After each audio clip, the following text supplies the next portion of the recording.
Snorkel is an AI web app that instead of focusing on text generating something, it's actually listening to students' voices as they solve a single problem to then give feedback. So when you go to the Snorkel app web page, it gives you some basic information about what this is.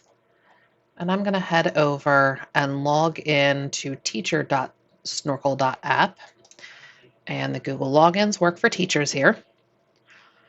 And I have a free account. And what I'm going to do is go to my with teachers. This is a activity that I have that can be shared out. So once you create an activity, and I have one here that's order of operations. And so you can see what the problem is here. It's an order of operations problem, and 3 people have gone in. So I have 2 that are on the correct end, and then 1 that was marked as incorrect. And you can see then the feedback. So here's the feedback that they get. They record their voice, and the feedback comes over here. And when the feedback happens, it also marks it here, talking about where in the recording does this feedback match into. The order of operations was being followed, but it was the actual application of just basic skills of adding and subtracting and multiplying that wasn't, and that's where these feedbacks are brought in. So it doesn't give the answer to the problem, but instead just gives feedback on how to solve it. And it's even, look at how positive it is. It's important to be confident in your calculations when you said that's like 100, maybe uncertainty. So it's picking up on a number of different things. So let's take a look. I'm going to actually go back to the home page because it has some different things where I could try the student.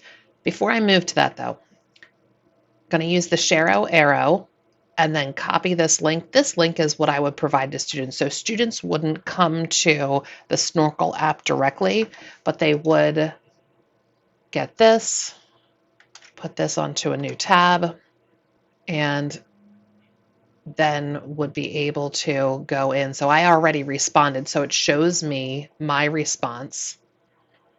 And I could respond again. And if I do respond again, it would stack my responses on top of each other. And as a teacher, I would be able to see first response, second response. I could look at which one was the highest scoring, things like that. So I'm going to take a look at peanut butter and jelly. Okay, create an explanation of how to make a peanut butter and jelly sandwich. Be sure to include details in each step of your explanation. So I'm going to start my response. So I'll record my screen and my voice. So I have tools that are up here. There's a text box where I can type in an answer. But what it's really looking for is my voice, is that recording of what I'm saying. I'm going to type in my thoughts here and then record myself. I could do it at the same time, but I don't have to.